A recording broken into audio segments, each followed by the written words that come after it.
Bom dia, pessoal. Estamos começando mais uma call matinal. Hoje, dia 24 de julho, sexta-feira. Falando dos índices já. Me apresentar, né?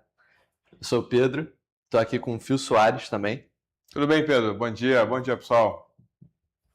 Então, falando já dos índices, o índice futuro americano positivo em 0,30%. O índice futuro brasileiro negativo em 0,9%. Brent do petróleo, o barril está a 97,70 dólares, tá? Recuando 2,8% após termos o fechamento acima de 100 dólares na última sessão. E aí, já entrando nas notícias, né, a gente hoje tem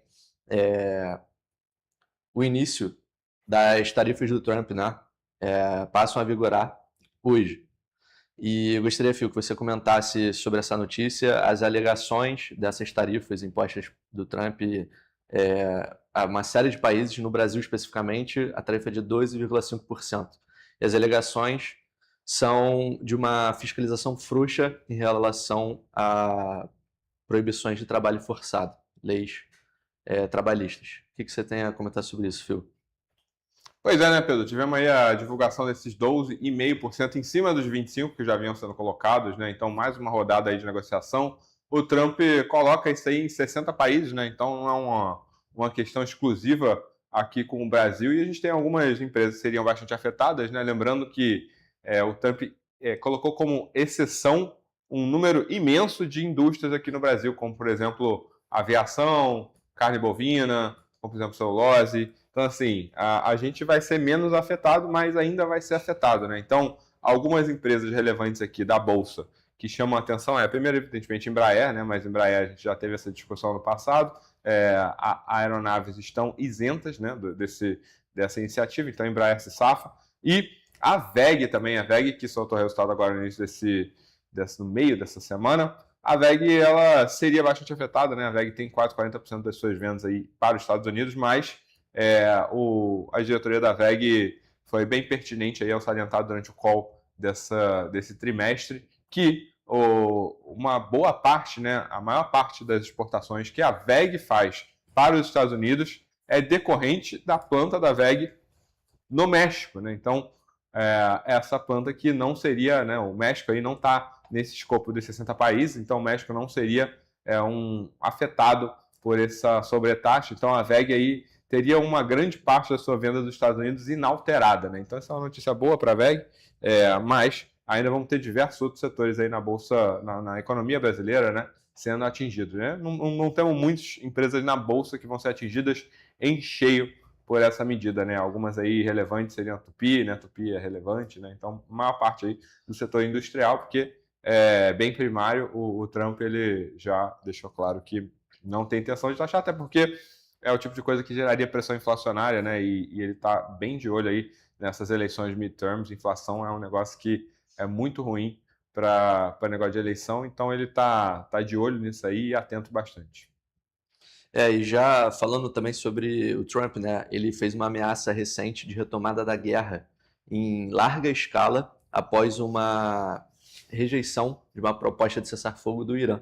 Então, voltando os olhos, né, ali para o Estreito de Hormuz, em relação ao preço do petróleo e tudo mais, né? Então, o que você, passando essa bola para você, como você vê essa nova ameaça, né? Pois é, né, Pedro? A gente teve aí mesmo o retorno, né, dos conflitos, não que sejam.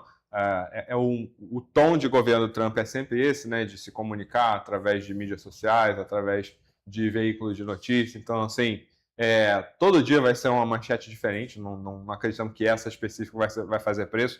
Por um acaso, estamos com o petróleo caindo hoje, né, tá como você mencionou aí, nos 97 dólares o barril, uma queda de 3% em relação ao valor que estava negociando ontem, mas a gente não tem perspectiva de finalizar esse conflito, né? A gente tem aí o Irã brigando pela questão do controle da região, agora já atacando o Mar Vermelho, né? Já vendo que a tendência do controle do Irã sobre o Estreito de Hormuz é depreciar o valor, né? Em função de outros oleodutos sendo feitos, né? E cada vez mais o petróleo fugindo daquela região, né? Com no curtíssimo prazo sendo impossível, né, mas num prazo um pouco mais longo, a criação de oleodutos e novas rotas de escoamento de petróleo aí sendo extremamente relevante, né? Até por isso, os Houthis e o pessoal lá da Palestina e o Hezbollah são ferramentas aí fundamentais do regime iraniano, né? A gente aqui acredita que o petróleo tem tudo para ficar num nível comportado, né? E vamos dizer que esse 97 dólares aí é um nível comportado para o tamanho da encrenca que a gente está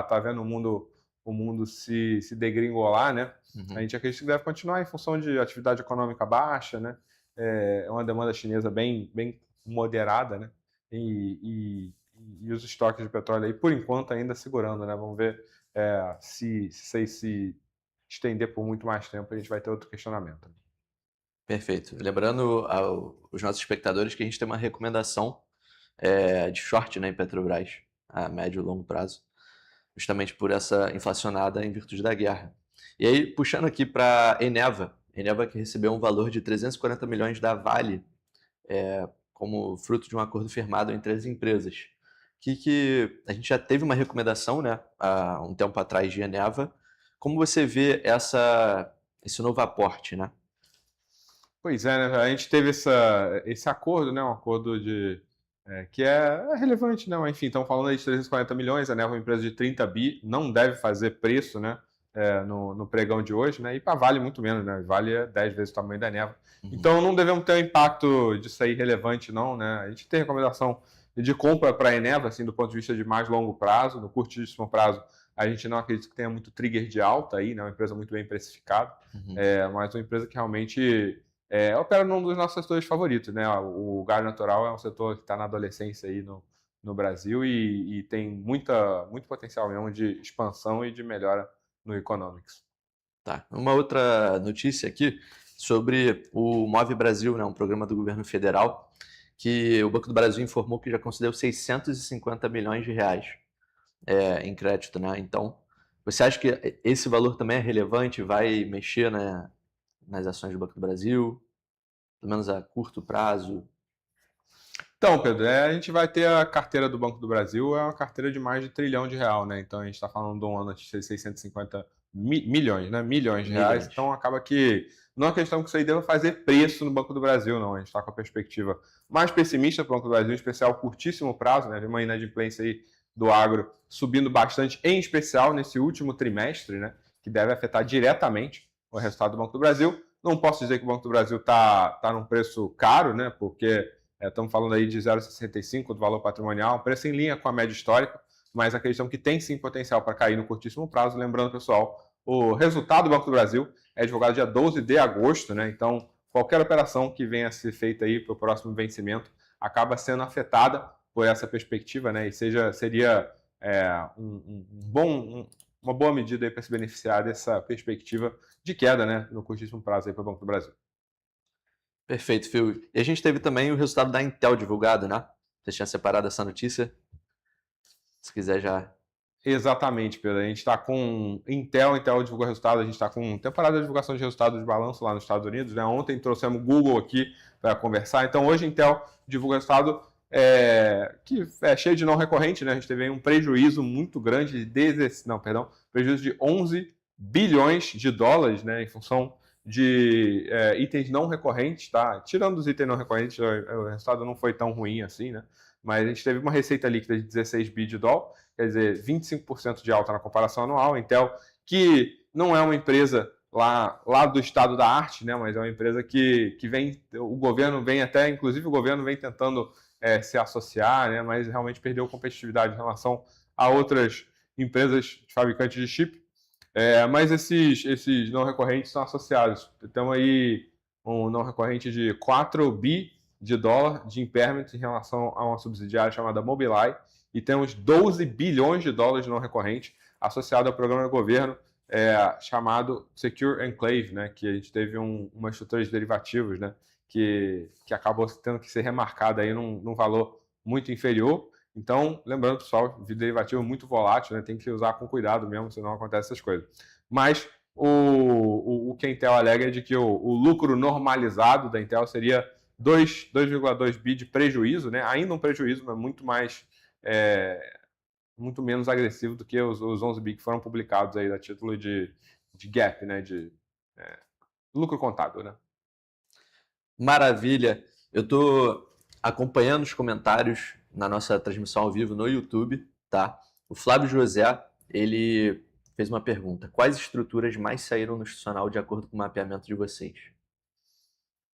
Olha, a gente está com estrutura que tem saído muito, o que sai mais é Fence e financiamento, né? A gente observa aí algumas travas de alta, algumas travas de baixo também recentemente, mas o que realmente tende a sair mais é financiamento, é a operação de trava, né? A operação de proteção, né? Que é o mais demandado, né? A maioria dos clientes não quer especular com o mercado de derivativos, a maioria dos clientes quer usar ele para se proteger, né? E é o que a gente observa tanto aqui na casa quanto no mercado geral. Perfeito. Tem mais um comentário aqui, uma pergunta do Eduardo Vieira. Esse short em Petrobras, ainda é possível entrar ou o momento de entrada não está mais favorável? Então, Eduardo, a gente está com esse short, a gente fez o short quando o preço da Petrobras, né, Petro 4, estava 44, ali no início da guerra, né, vamos dizer assim, lá no dia 16 de março. Então a gente teve uma realização, o Petrobras caiu até os 36, depois a gente conseguiu, essa operação era para julho, né, vencimento de julho, que passou agora. No vencimento de julho, a ação da Petrobras estava 40, então o nosso investidor ganhou dinheiro, né, menos que poderia se tivesse liquidado um mês antes da retomada da guerra, mas ganhou dinheiro. E agora a gente tem Petrobras no 43, né? Então dá num patamar similar, próximo ali o que a gente observou ao longo do início do ano, né? Então a gente acredita que sim, é uma hora boa para entrar nessa operação, né? E devemos ter aí uma retomada, né, das negociações, uma retomada do tráfego lá em Hormuz e uma normalização do preço do petróleo. Perfeito. A gente está com mais 3 comentários aqui. Guilherme perguntou: como vocês estão vendo o cenário de locadores de carro com piora na inadimplência de crédito alto? Será que pode impactar negativamente o segundo trimestre? Olha, realmente o setor de aluguel de carro é um setor muito endividado, né? Até mesmo a Localiza tem uma dívida relevante. Então, além do setor de automóvel como um todo, né, bens duráveis ser um nicho que é muito motivado por crédito, e a gente tem uma componente local que é extremamente relevante, né, que é a componente do carro chinês, que está inundando o mercado aí, né? É um carro que tem uma dinâmica de usado bem diferente, então está disruptando esse mercado de locadora. A gente tem que lembrar que uma componente muito importante do mercado de locadora é a saída do carro na venda do seminovo para um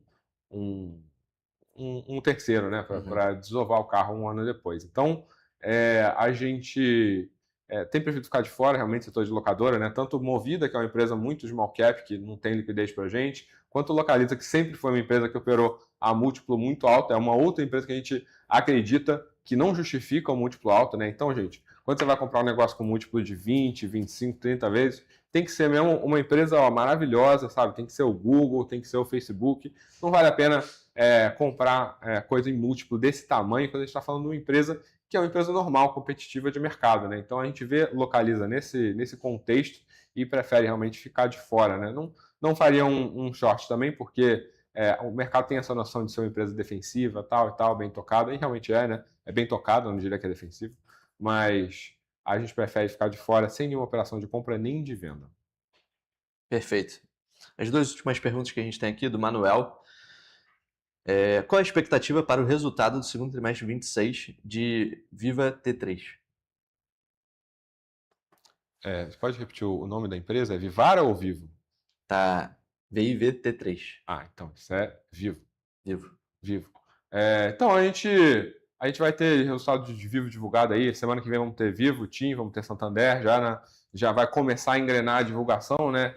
A gente acredita que tanto o Vivo quanto o TIM devem vir com resultados assim, inexpressivos, né? Afinal de contas, empresa muito estabelecida, muito consolidada. A gente é uma utility, né? Então, deve continuar pagando seus dividendos, inclusive dividendos extraordinários, né? A gente está tendo, a Vivo, por exemplo, teve nos últimos 3 anos a gente teve 2 reduções de capital com pagamento muito grande de provento, então isso deve continuar, que é uma tendência, né, da empresa que já está com um business maduro, né, inclusive declinante, até em função da ameaça aí da Tesla. A gente tem preferido ficar de fora, né, nesse nível de múltiplo que a gente tem hoje na Vivo, preferimos ficar com o Itaú, preferimos ficar com outras empresas que a gente vê um business até mais perene, né, e sem nenhum tipo de ameaça tecnológica, que seria o caso aí da Vivo. Mas, em contrapartida, é um negócio super sólido e consolidado, né, e o melhor de tudo, né, uma utility com menos controle de preço por parte do governo, e além disso é um cartel, né, a gente tem 3 empresas aí principais, Vivo, Claro e TIM, então a gente tem uma dinâmica competitiva bem suave quando a gente fala de competidor direto, né? Então tem muita coisa boa também. Perfeito. Tem mais 2 perguntas aqui. Entrei em Eneva no ano passado e estou com uma rentabilidade de 100%. Tem potencial de subir mais ainda ou melhor encerrar a operação?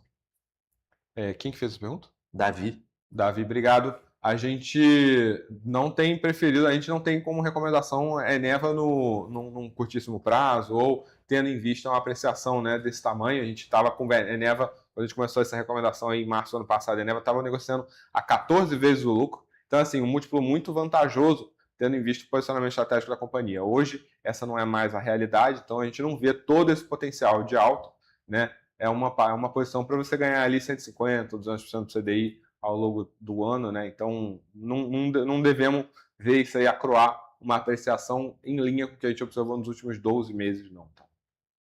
Perfeito. A última pergunta.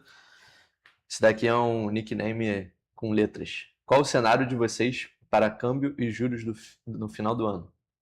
A gente é uma casa aqui mais microeconômica, né? A gente tende a assim, ter uma atenção para juros, a gente está com a cabeça de uns juros aí 14, né, para o final do ano, dólar muito mais imprevisível, né?